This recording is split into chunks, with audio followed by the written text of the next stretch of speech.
Europe is changing fast. Insane architectural ideas are turning into reality at unprecedented speed. From record-breaking underwater tunnels to mega-projects enabling groundbreaking discoveries in science, and from tunnels centuries in the making to defensive mega-projects across countries, these are some of Europe's greatest creations. Stay tuned as we take a closer look at the biggest mega-projects in every country in Europe, starting in Norway with one of the most important places on Earth. In 2004, a typhoon hit the Philippines and flooded the national seed bank in Manila. Thousands of irreplaceable rice varieties, seeds collected over decades from remote farming villages, each one adapted to specific local conditions, were destroyed overnight. The Philippines lost genetic diversity that took generations to develop, and there was no backup. Once those seeds rotted in the floodwater, they were gone forever. Over the years, the threat of such disasters has only increased. Wars from Europe to the Middle East, increasing natural disasters have made seed banks vulnerable all over the world. Crops are becoming less diverse, even as the threats to food production are multiplying. While the threats grow, Norway has been working on a solution. Some 1,300 kilometers from the North Pole, in the snowy mountains of northern Norway, they have built a seed vault so remote and so secure that it could survive essentially any disaster, perhaps even a nuclear war. Svalbard, where the Doomsday Vault is located, is one of the most isolated inhabited places on Earth. There's nothing but ice, mountains, and polar bears. The remoteness is precisely the point. Svalbard has no tectonic activity. Earthquakes don't happen there. It's far from any conflict zones. And no army is going to invade an Arctic archipelago to attack a seed vault. The permafrost keeps the ground frozen solid year-round, providing natural refrigeration even if all the equipment fails. And Svalbard is Norwegian territory, with an international treaty guaranteeing access, meaning countries can deposit seeds there without worrying about political issues preventing retrieval. The Norwegian government funded the construction entirely, building the facility from 2006 to 2008. The vault is essentially a reinforced concrete tunnel driven 130 meters into the side of a mountain, with 3 separate vault chambers capable of storing 4.5 million seed samples. The construction was straightforward because they weren't building on permafrost. They were building into solid rock using the mountain itself as the primary structure. The entrance to the vault is a concrete wedge jutting from the mountainside, with a narrow tunnel leading into darkness. That tunnel descends into the mountain at a slight angle, passing through rock that's been frozen solid for thousands of years. At the end of the tunnel, 3 vault chambers branch off, each one designed to maintain -18 degrees Celsius temperatures, regardless of what happens outside. Even if all the refrigeration equipment failed completely, the temperature inside wouldn't rise above -3 degrees Celsius because the surrounding rock is frozen. The vaults are built high enough that even if all the ice caps melted and sea levels rose dramatically, water wouldn't reach the seed storage areas. The entrance tunnel slopes upward as it goes into the mountain, so water can't flow in. There are no windows, minimal electrical systems, and no permanent staff. The fewer things that can break, the longer the facility will last. Seeds arrive packed in special aluminum foil packets, sealed to keep out moisture. Each packet is labeled with information about what variety it contains and where it came from. The seeds get stored in boxes on shelves in the vault chambers, organized by country and crop type. The vault officially opened in February 2008, and the first seed deposits came from gene banks in 21 different countries. The Norwegian government made clear this wasn't a Norwegian facility. It was a global backup system that happened to be built in Norway. Countries retain ownership of their seeds. If a country needs to withdraw seeds because their domestic seed bank was destroyed, they can request access and retrieve what they deposited. By 2025, the vault holds over 1.2 million seed samples, representing more than 6,000 plant species from almost every country on Earth. Some samples are crop varieties still in commercial use. Others are ancient varieties that haven't been planted in decades, but contain genetic traits that might prove crucial for breeding climate-resistant crops in the future. The vault has already been used for its intended purpose. In 2015, researchers working in Syria were forced to flee the civil war and abandon their seed bank in Aleppo, one of the world's most important collections of drought-resistant wheat and barley. They requested seeds from Svalbard to re-establish their collection in Lebanon and Morocco, and Norway released the samples. It was the first time the Doomsday Vault had been accessed for an actual emergency, proving the concept worked. In 2017, the vault experienced its own crisis.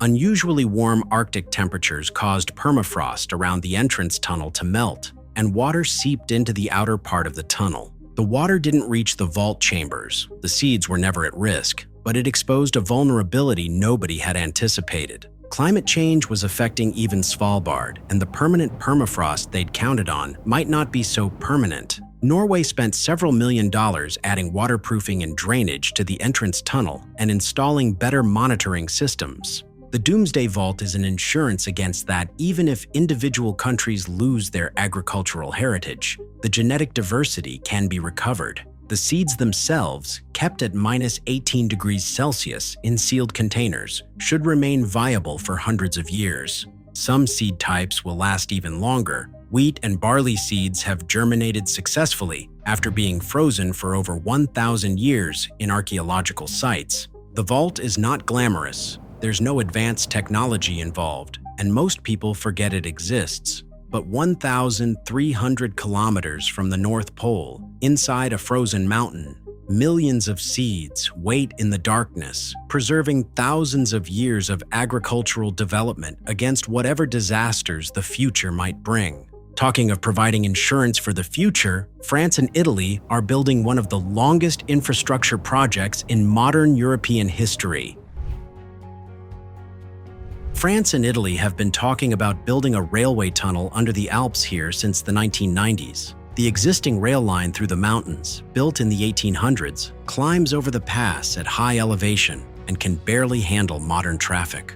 Freight trains crawl uphill at 30 kilometers per hour, and the steep gradients limit how much cargo they can carry. The route is so slow and inefficient that most freight goes by truck instead, clogging the highways and pumping exhaust into alpine valleys. The solution everyone agreed on was a base tunnel, a long, flat tunnel drilled through the bottom of the mountains rather than going over them. This would allow high-speed passenger trains and heavy freight trains to cross the Alps quickly and efficiently. The problem was that building such a tunnel would be monumentally expensive and take decades. The two countries kept studying it, discussing it, and not actually doing anything. In 2001, France and Italy finally signed a treaty committing to build the Lyon-Turin base tunnel. The plan called for a 57-kilometer tunnel, one of the longest in the world, connecting the two countries through solid rock under the Alps. Passenger trains would travel at 220 kilometers per hour, cutting Lyon-Turin travel time to about 2 hours. Freight trains would move efficiently without the elevation changes that currently slow everything down.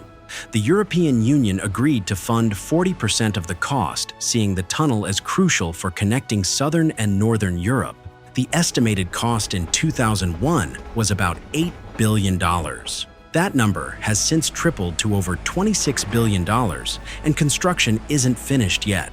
The tunnel has become one of Europe's most expensive and controversial infrastructure projects, delayed repeatedly by engineering problems, environmental protests, and Italian governments that kept questioning whether they wanted to keep funding it. Drilling started in 2002 with exploratory tunnels to study the rock conditions. What they found was worse than anyone expected. The Alps aren't a uniform mountain range, with the tunnel route passing through zones of granite, schist, limestone, and shattered rock mixed together in unpredictable patterns. Some sections are stable and allow fast drilling. Others are fractured nightmares that constantly threaten to collapse. The tunnel boring machines keep hitting underground aquifers and water-bearing rock that flood the work areas. In some sections, thousands of liters per minute pour into the tunnel, requiring massive pumping operations just to keep the work sites dry enough to function. One section of particularly bad rock took 3 years to drill through just 800 meters because workers had to constantly stop drilling to inject concrete into the fractured rock ahead of them to prevent collapse. The project has also faced fierce opposition in Italy. protesters argue that the tunnel will damage alpine ecosystems, that the construction has already contaminated groundwater, and that the project isn't necessary because existing rail lines could be upgraded for far less money. The protests turned violent at times, with demonstrators clashing with police and sabotaging construction equipment.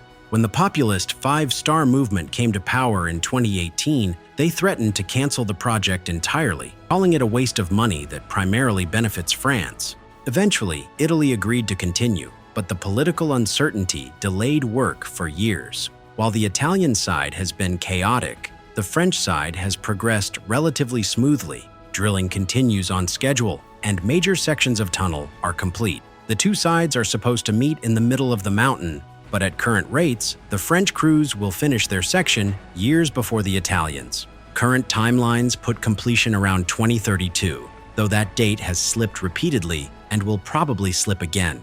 The optimistic 2020 completion date announced in 2001 now seems almost absurd. The tunnel has been under construction for over 20 years and still has a decade of work remaining. When it finally opens, the Lyon-Turin tunnel will transform how freight moves through the Alps. Trucks that currently clog mountain highways could shift to trains, reducing traffic congestion and air pollution in alpine valleys. Passenger trains will make Lyon-Turin a comfortable high-speed journey instead of a slow crawl through the mountains. The tunnel will complete a crucial gap in the EU's rail network, allowing efficient freight movement from the Mediterranean to northern Europe. For now, French and Italian tunnel boring machines keep drilling toward each other through the Alps, getting closer to the day when they'll finally meet and the tunnel will be complete. But whether it was worth $26 billion and 30-plus years of construction is a question both countries are still debating. The final cost will likely exceed $30 billion by the time it's done, over 3 times the original estimate, making it one of the most expensive railway tunnels ever built per kilometer. While this tunnel's future remains up in smoke, it can perhaps take inspiration from one of the most frustrating yet successful megaprojects in European history. For centuries, the 33 kilometers of water separating England from France has defined British identity and politics. The English Channel made Britain an island, protected it from invasions, and shaped how Britons saw themselves as separate from continental Europe.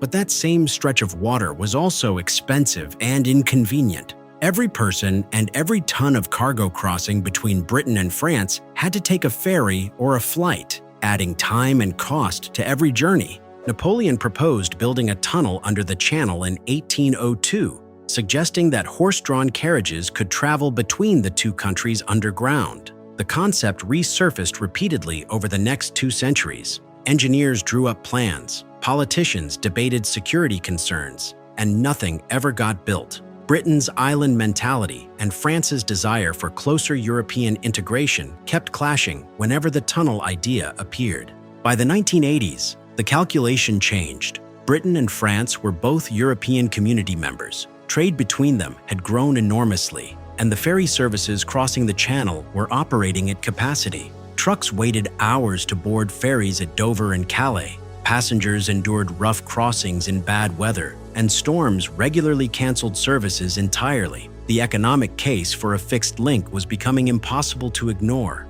even for British politicians who instinctively opposed anything that made Britain less of an island. In 1986, Margaret Thatcher and François Mitterrand signed a treaty committing both countries to build a rail tunnel under the English Channel. The project would be privately financed with an initial cost estimate of $5 billion and completion targeted for 1993. Those numbers would later prove laughably optimistic. The design called for 3 parallel tunnels, 2 for trains traveling in opposite directions, and a smaller service tunnel between them for maintenance and emergency evacuation. The tunnels would run 50 meters below the seabed at their deepest point, bored through a layer of chalk marl that was stable enough to tunnel through but impermeable enough to keep water out. Tunnel boring machines would start from both sides and meet in the middle, a plan that required precision navigation because being off by even a few meters would mean the tunnels wouldn't connect properly. Construction began in 1987 with massive tunnel boring machines starting to dig from both the British and French sides. These machines were 200 meters long, weighed over 1,000 tons, and cut through rock with rotating heads studded with cutting discs. Behind each machine, workers installed concrete lining segments to support the tunnel and prevent collapse. The machines could advance about 10 to 15 meters per day when conditions were good, but conditions were rarely good. The chalk marl they were tunneling through turned out to be less uniform than geological surveys suggested. Some sections were exactly as expected, stable and relatively easy to bore through.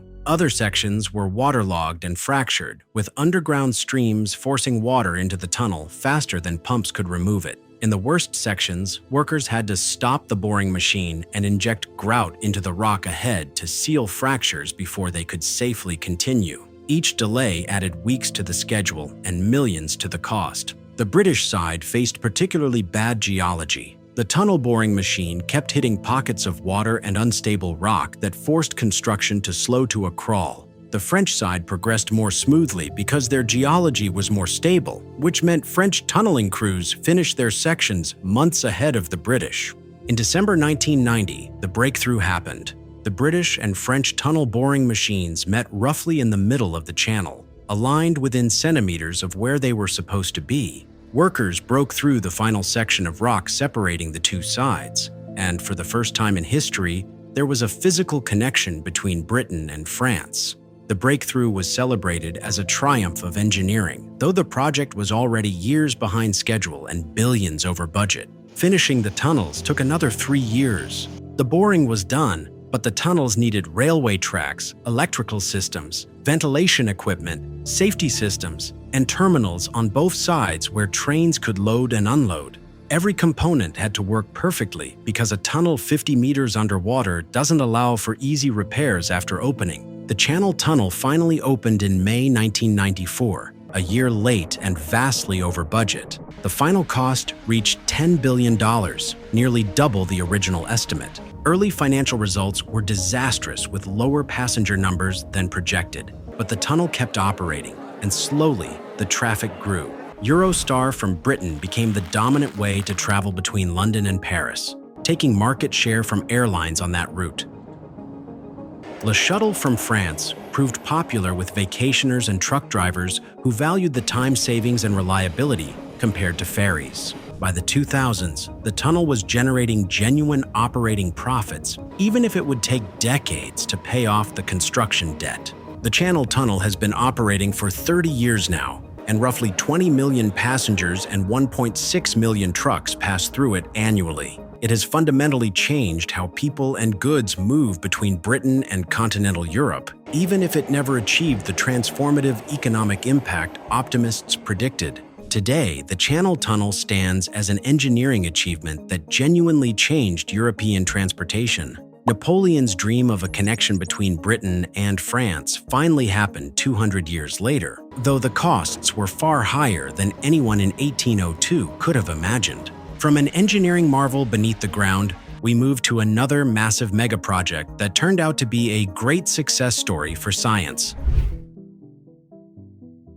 In the 1960s, physicists developed a theory that explained how the universe works at its most fundamental level, how particles interact, why some have mass while others don't, what forces hold matter together. The Standard Model, as it became known, was mathematically elegant and predicted the existence of particles that had never been observed. There was just one problem. Proving any of it required smashing particles together at energies that no machine on Earth could achieve. Particle accelerators had been getting bigger and more powerful for decades, but by the 1980s, physicists realized they needed something dramatically larger to test their theories. They needed to recreate conditions that existed a fraction of a second after the Big Bang, when the universe was hot enough and energetic enough that exotic particles could exist before decaying almost instantly. Building a machine capable of this would be the most expensive scientific experiment ever attempted, and no single country could afford it. CERN, the European Particle Physics Laboratory on the Swiss-French border, proposed building a circular accelerator 27 kilometers in circumference buried 100 meters underground.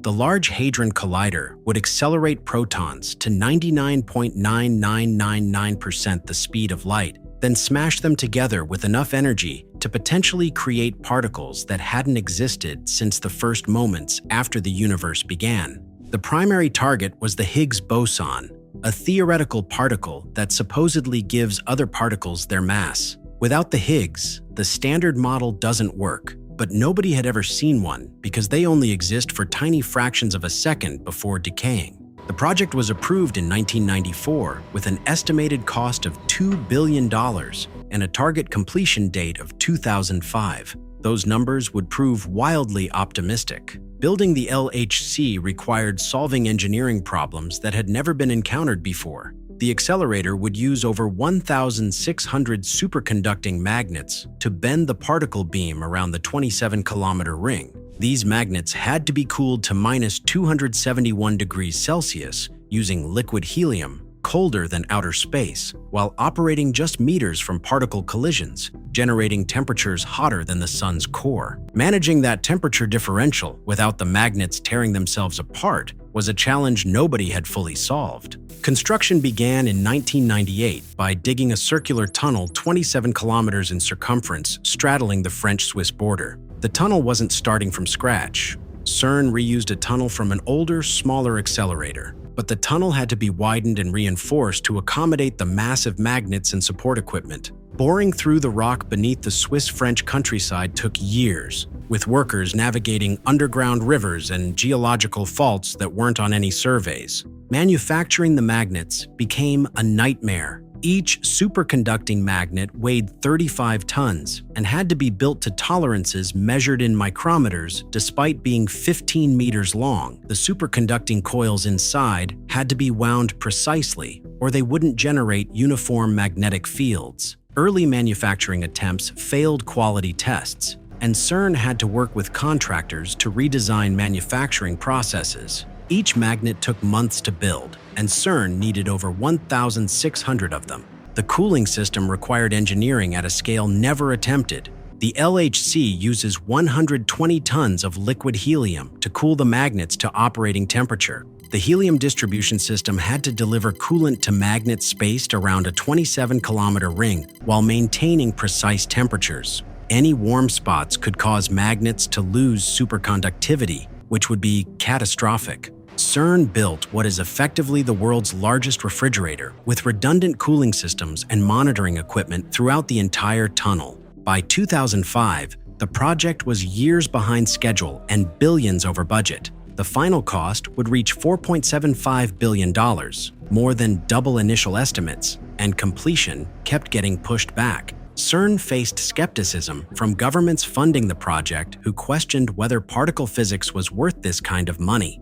Some physicists argued the LHC was sucking up funding that could support dozens of smaller experiments. But CERN insisted that answering fundamental questions about how the universe works required this scale of investment. The LHC finally powered up for the first time in September 2008 amid massive media attention. News coverage breathlessly described how physicists would peer into the moments after the Big Bang and potentially discover new dimensions of reality. By 2012, the LHC had achieved its primary goal, discovering the Higgs boson. Physicists analyzing collision data saw clear evidence of a particle with properties matching predictions made 50 years earlier. The discovery confirmed a fundamental piece of the Standard Model and won the Nobel Prize for the theorists who predicted the Higgs in the 1960s. Since then, the LHC has been running experiments continuously, smashing billions of protons together and analyzing the debris for signs of new physics. Physicists are hunting for evidence of dark matter, searching for extra dimensions, and testing whether the Standard Model breaks down at high energies. CERN is now planning upgrades to increase the LHC's power and run it for decades more. The high-luminosity LHC upgrade will increase collision rates tenfold, generating more data to search for rare particles and subtle effects. That upgrade will cost another $1+ billion and won't be complete until the late 2000s. The LHC stands as the peak of big science, the largest, most expensive, most complex machine ever built to answer questions that have no practical applications. It successfully discovered the Higgs boson, validating 50 years of theoretical physics and justifying the $4.75 billion investment. While the LHC keeps working to reveal more secrets of the universe, we turn to a record-breaking bridge that became a blueprint for the future megabridges around the world. During the 1990s, vacation traffic heading south from Paris toward the scenic Mediterranean coast converged in the small town of Millau, forcing thousands of cars and trucks to descend from the plateau, crawl through Milau's narrow streets, then climb back up the other side of the Tarn River Valley. What should have been a scenic drive through southern France turned into hours of gridlock in a medieval town that was never designed for highway traffic. The problem was geography. The Tarn Valley near Millau drops nearly 300 meters, meaning any road crossing it either had to wind down one side and back up the other, or somehow span the entire valley at high level. In 1987, French President Jacques Chirac visited Millau during one of the worst traffic jams and decided something had to be done. The government commissioned studies for a high-level bridge that would span the Tarn Valley in a single leap, allowing traffic to bypass Millau entirely at plateau elevation. The bridge would need to be nearly 2.5 kilometers long and reach heights that would make it the tallest bridge structure in the world. French engineers proposed a cable-stayed design, a road deck suspended by cables from tall pylons that could theoretically span the distance, though nobody had built anything remotely this tall before. The government held an international design competition in the 1990s, and British architect Norman Foster won with a proposal for an elegant cable-stayed bridge with 7 pylons rising from the valley floor. The tallest pylon would reach 343 meters, taller than the Eiffel Tower, and the road deck would sit 270 meters above the river at its highest point. The design created the impression that the bridge was floating rather than forcing its way across the valley.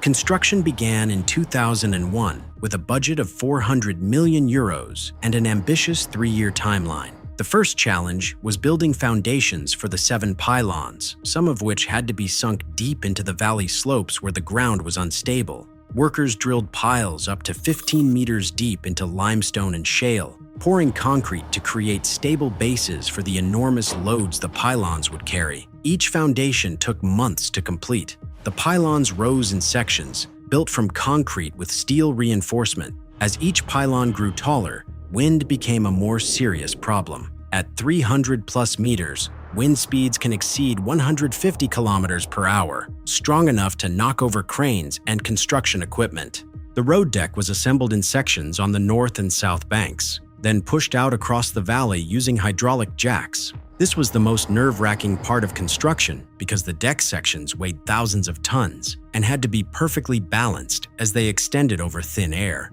Workers pushed the deck forward slowly, a few meters at a time, constantly checking alignment to ensure the sections from opposite sides would meet properly in the middle. In December 2004, the 2 deck sections met in the middle, aligned within centimeters of where they were supposed to be. The cable stays, the steel cables running from the pylons to support the deck, were installed and tensioned precisely to distribute the load. Each cable had to be adjusted individually because uneven tension could warp the deck or overload specific pylons. Getting all 154 cables tensioned correctly took months of adjustment. The bridge opened to traffic in December 2004, exactly on schedule and almost exactly on budget.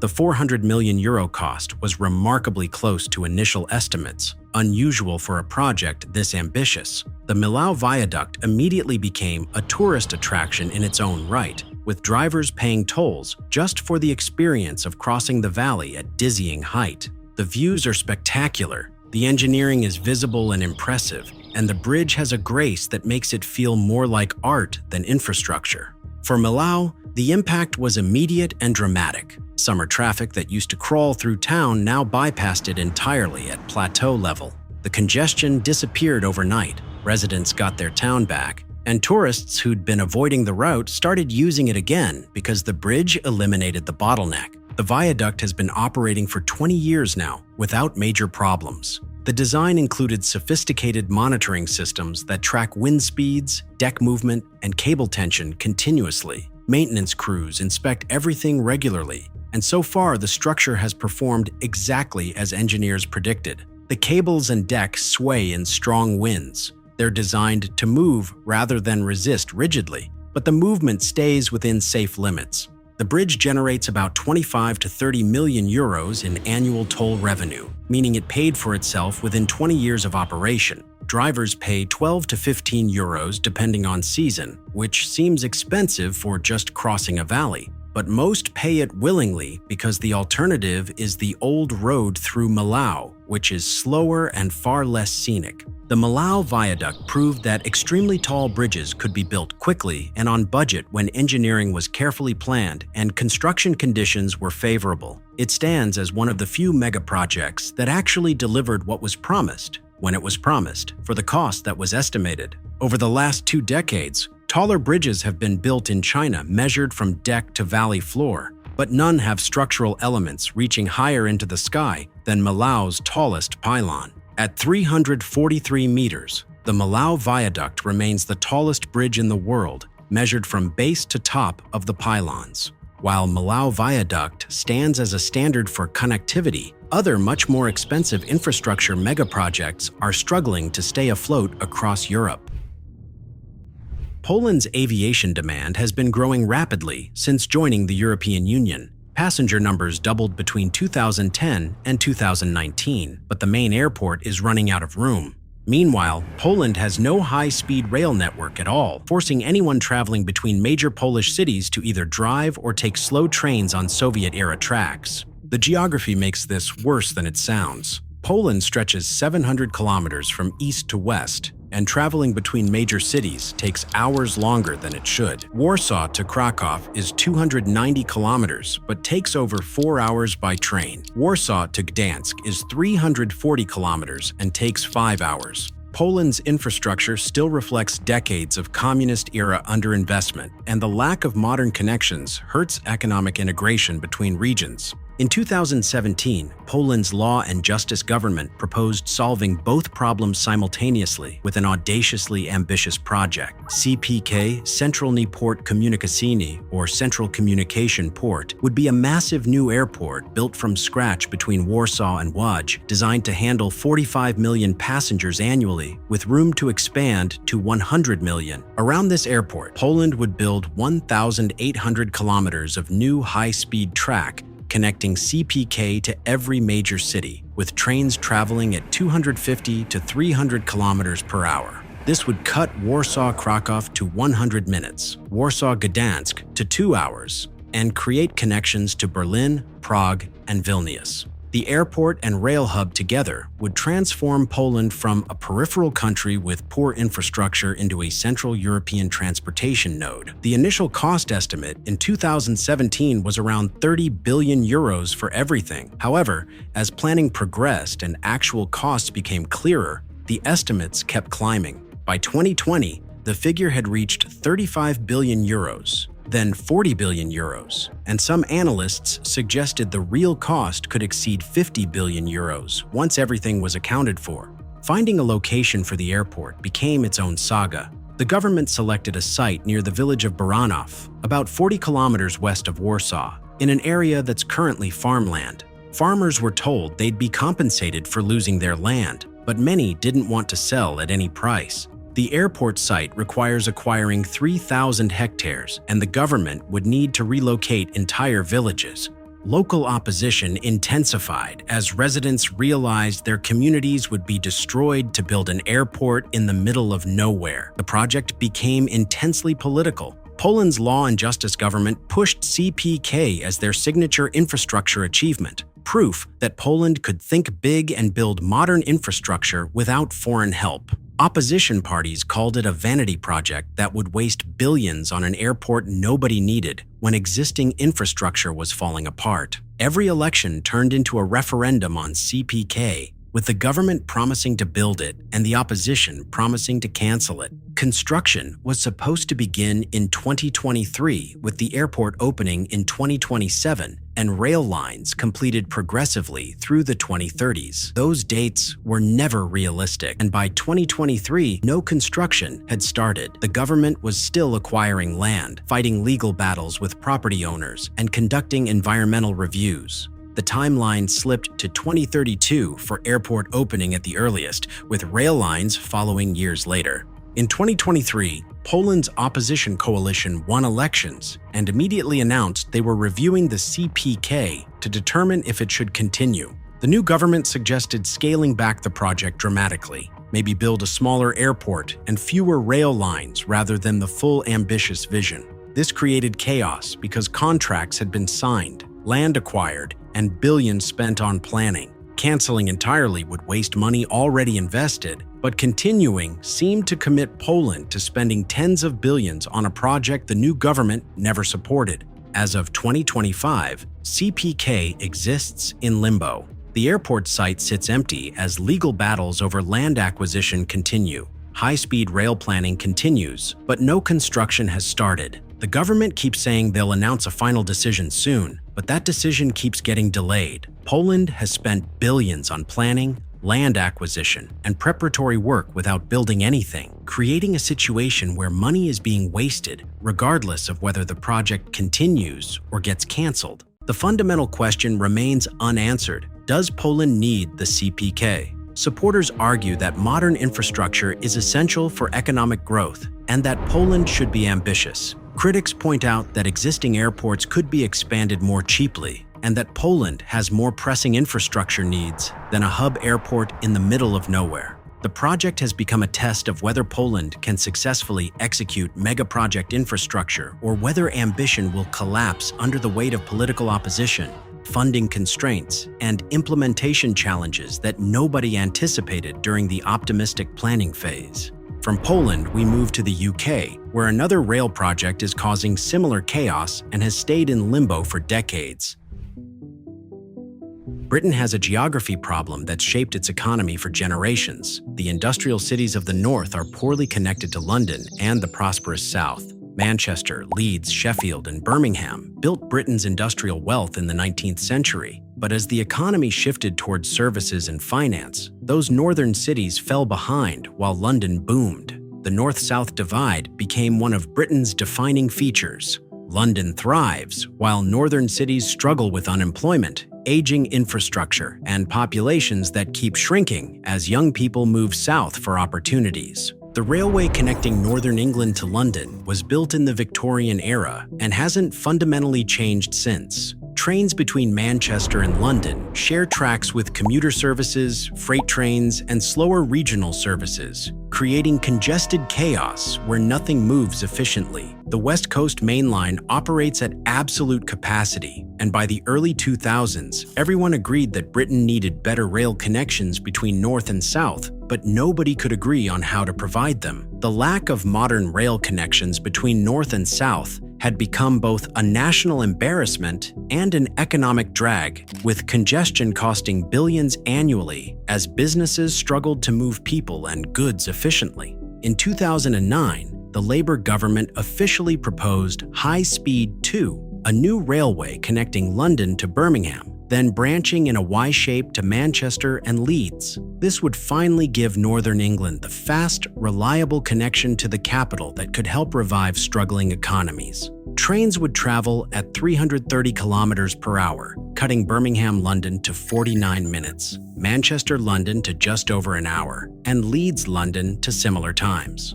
Northern businesses would have proper access to London's markets and airports. The cost was estimated at £33 billion, with the first section opening in 2026. However, the problems started immediately with route selection. The most direct path from London toward Birmingham runs northwest through the Chiltern Hills, an area of designated natural beauty that's home to wealthy commuter villages and protected woodlands. Residents there erupted in fury when they saw the proposed route cutting through their countryside. The route passed through historic estates and near dozens of villages where residents had legitimate concerns about noise, property devaluation, and years of construction chaos. Every proposed route change to accommodate one group of objectors created new objectors somewhere else. The planning process became a nightmare of conflicting demands where satisfying anyone meant enraging someone else. By 2013, when Parliament finally approved the project, the estimated cost had climbed to £50 billion.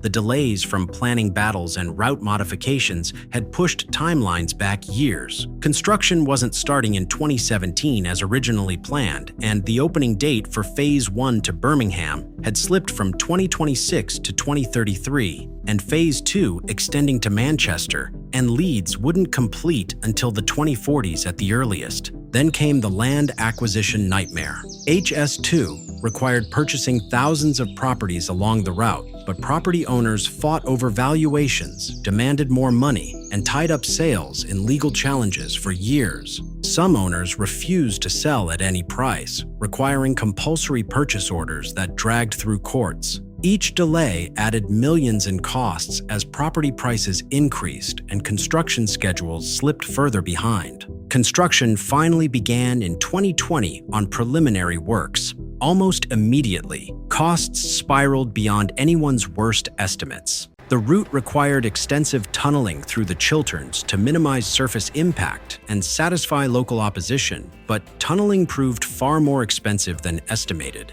Sections through London required demolishing buildings and constructing massive underground stations in one of the world's most expensive real estate markets. Archaeological discoveries kept halting work as crews unearthed Roman ruins, medieval villages, and historic artifacts requiring months of excavation. By 2020, the official cost estimate had reached £106 billion, more than triple the original figure. The opening date for Phase 1 had slipped to 2033, and nobody believed even that date was achievable. The northern sections to Manchester and Leeds were looking increasingly unaffordable, and politicians started quietly suggesting that maybe connecting London to Birmingham was enough. Maybe the northern cities didn't really need high-speed rail after all. In 2023, the Conservative government made the announcement that Northern England had been dreading. Phase 2 to Manchester was cancelled entirely. The extension to Leeds had already been cancelled earlier. The railway that was supposed to finally give northern cities proper connections to London and to each other would now end at Birmingham, a city that's technically in the Midlands and doesn't address the north-south divide at all. The reaction in northern England was fury mixed with resignation. Manchester's leaders called it a betrayal. Leeds politicians pointed out they'd been promised transformative infrastructure for years and got nothing. Birmingham was left with the awkward reality of being the endpoint for an extremely expensive railway to nowhere particularly useful. As of 2025, construction continues on Phase 1 from London to Birmingham, but even this truncated project faces enormous problems. The cost estimate keeps climbing. Current figures suggest £66 billion just for Phase 1, and that will almost certainly increase further. The opening date has slipped to 2033 at the earliest, possibly later as more delays accumulate. Sections of route through the Chilterns are years behind schedule as tunneling proves slower and more complex than expected. The project has become politically toxic. No major party wants to defend it, but canceling entirely would mean writing off the tens of billions already spent and admitting Britain wasted a decade and enormous sums on a railway that will never open. So construction continues in a zombie state, moving forward because stopping would be even more embarrassing than continuing, but without the political support or adequate funding needed to complete it properly. Large sections of the route look like disaster zones. Construction sites stretch for kilometers with massive earthworks, demolished buildings, and equipment sitting idle during funding gaps. Hundreds of homes have been demolished, ancient woodlands cleared, businesses destroyed by years of construction disruption, all for a railway that might never open.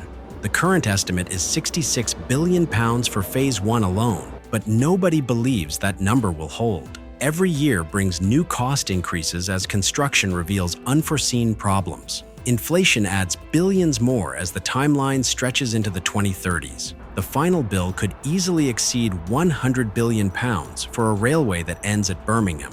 Britain started HS2 trying to build infrastructure that would finally address the north-south divide and give struggling northern cities the connections they needed to compete economically. What it's actually building is a monument to failure. Poor planning, insufficient funding, political interference, and Southern opposition combining to create an expensive disaster with no definitive timeline for completion. While Britain sees a planning disaster unravel, Germany is about to complete a modernized railway that has made its way through controversies, protests, and Germany's notorious bureaucratic hurdles.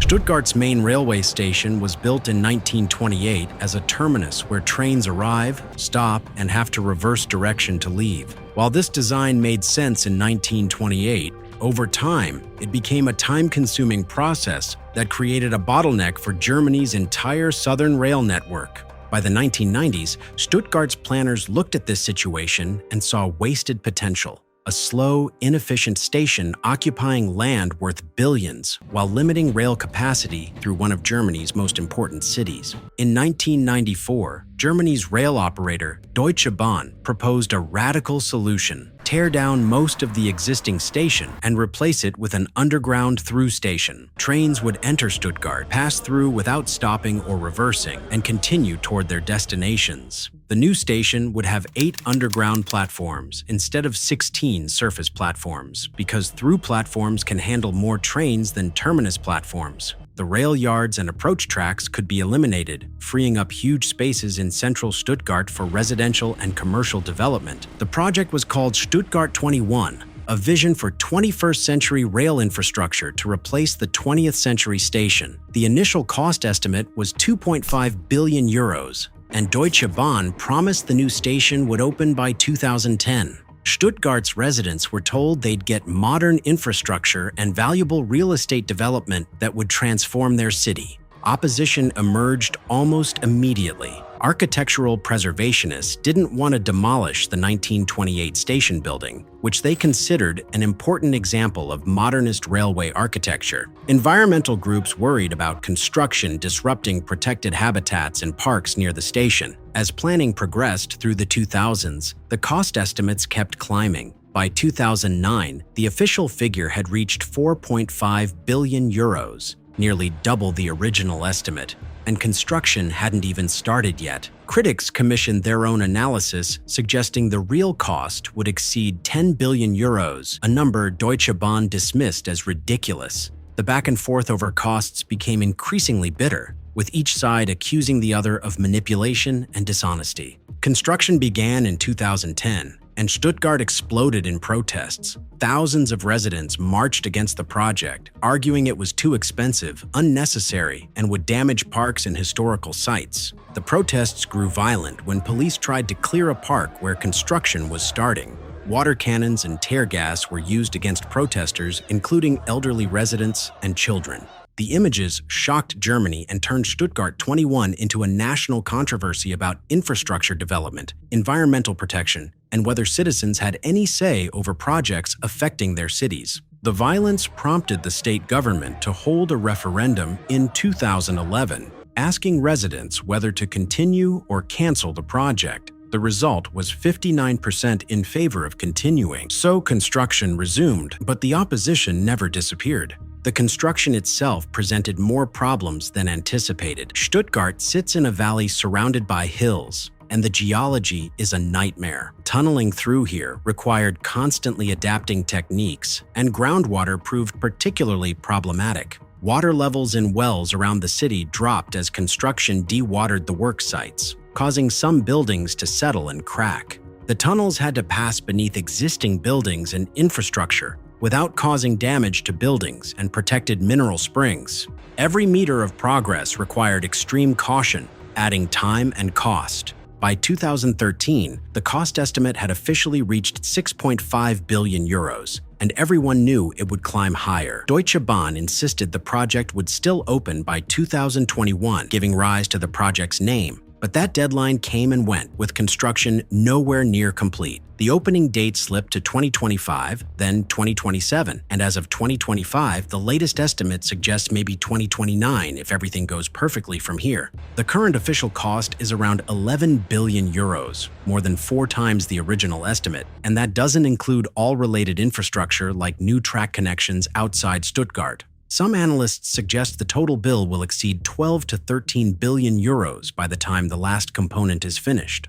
As of 2025, the station is roughly 80% complete. The underground platforms are built, major tunnel sections are finished, and work continues on station systems, entrances, and final details. Visitors can see the construction site in central Stuttgart, where massive excavations have created a crater that will eventually become the new station. The old station building still stands, preserved after all, despite initial plans to demolish it, and will be incorporated into the final design. When it finally opens, Stuttgart will have an underground through station that should improve rail capacity and allow trains to pass through more efficiently. The freed-up land will be developed into a new urban district with housing, offices, and parks worth billions in real estate value. Germany built the project despite the opposition because canceling after spending billions would be even worse than continuing, but nobody involved considers it a success. We now move to the Baltics, where a $10 billion megaproject is taking shape with defense considerations in mind. Estonia, Latvia, and Lithuania share 1,300 kilometers of border with Russia and Belarus, a border that was mostly theoretical for decades. After the Soviet Union collapsed and the Baltic states gained independence in 1991, the border existed on maps but barely on the ground. There were border posts and customs checkpoints, but nothing resembling serious military fortifications. The Baltics joined NATO and the European Union. Borders became peaceful crossing points for trade and tourism, and nobody thought much about defending against invasion. That changed dramatically after 2022 when regional security dynamics shifted. The three Baltic states, Estonia with 1.3 million people, Latvia with 1.9 million, and Lithuania with 2.8 million, suddenly found themselves facing threats they'd assumed were historical problems. Their borders with Russia and Belarus were essentially undefended. Roads crossed freely, forests provided easy infiltration routes, and there were no physical barriers to slow military movement. In January 2024, the three countries jointly announced the Baltic Defense Line, a comprehensive fortification project that would transform their eastern borders from open frontiers into defended barriers. The project would cost 2.5 billion euros shared among the three states and involve building anti-tank obstacles, bunkers, surveillance systems, minefields, and supporting infrastructure along the entire 1,300-kilometer border. Construction began immediately with completion targeted for 2025 to 2027, depending on the section. The Baltic Defense Line isn't a continuous wall like historical fortifications. It's a layered defense system designed to slow and channel any military advance while providing defensive positions for Baltic and NATO forces. The design draws from lessons learned studying Ukraine's defensive positions, what works, what fails, and how modern warfare has evolved beyond World War II concepts of static defense lines. Anti-tank obstacles form the core of the physical barriers. Dragon's teeth, pyramid-shaped concrete blocks weighing 2 to 3 tons each, are being positioned in staggered rows across potential vehicle routes.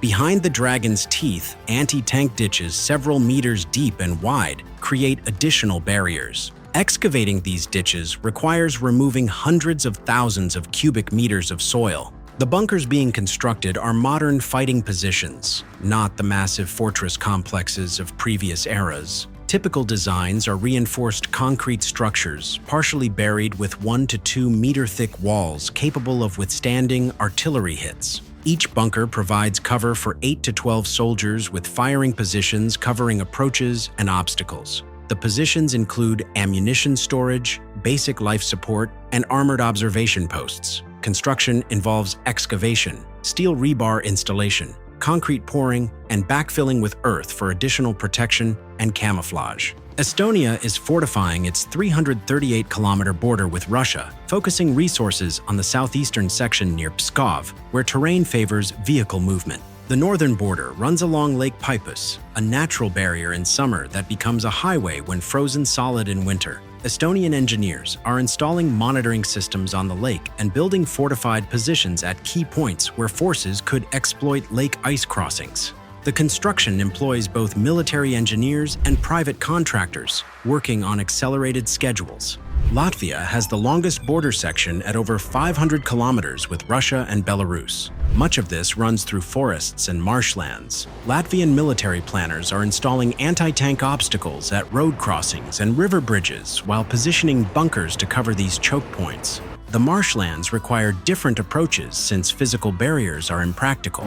Instead, Latvia is deploying surveillance systems to detect movement and positioning mobile defense units that can respond to infiltration attempts. Lithuania's 680-kilometer border with Russia's Kaliningrad exclave and Belarus receives particular attention because of the Suwalki Gap, a 65-kilometer stretch that's the only land connection between the Baltic states and the rest of NATO. Lithuanian fortifications are most extensive approaching this gap, with multiple defensive lines designed to slow any advance and provide time for NATO reinforcements. The construction includes bunkers at 500-meter intervals along critical sections, backed by artillery positions and command centers coordinating defensive operations. The surveillance component involves comprehensive sensor networks along the entire border. Thermal cameras detect movement day and night, radar systems track vehicles and low-flying aircraft, and seismic sensors detect heavy equipment vibrations. The data feeds into command centers where military personnel monitor the border continuously and can coordinate rapid responses to detected threats.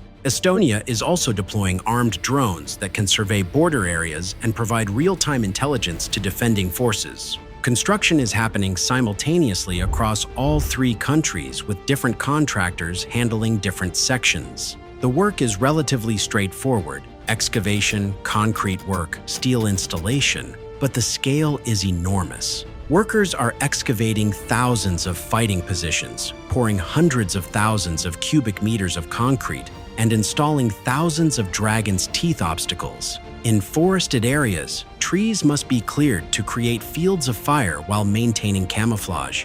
Near population centers, construction must avoid disrupting civilian life while still creating effective defensive positions. Funding the Baltic Defense Line required dramatic increases in military spending. Estonia raised defense spending from 2% to 3.4% of GDP, about 1.3 billion euros annually for a country with a $40 billion economy. Latvia increased to 3.1% of GDP, and Lithuania to 3%, with plans to reach higher levels. These percentages represent enormous commitments for small economies, but all three governments concluded that regional security conditions demanded the investment. The alternative, remaining undefended and hoping NATO guarantees prove sufficient, felt increasingly risky. The increased spending isn't just for fortifications. All three countries are expanding their militaries, purchasing ammunition and equipment, and investing in capabilities like artillery,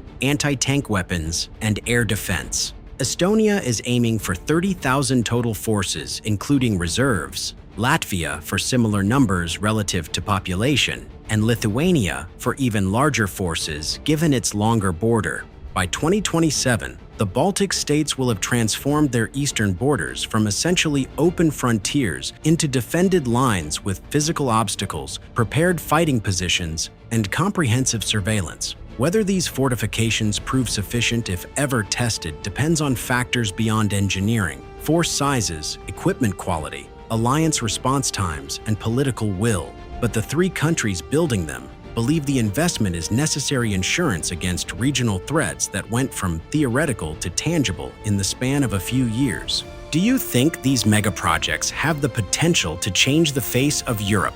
Which of these megabuilds would you like to visit the most? Comment your thoughts below. Did you know that the United States is building a brand new military aircraft? Don't forget to check out its details in our video on the biggest megaprojects under construction in the United States. Keep following SIGNUM, and we'll see you in the next video.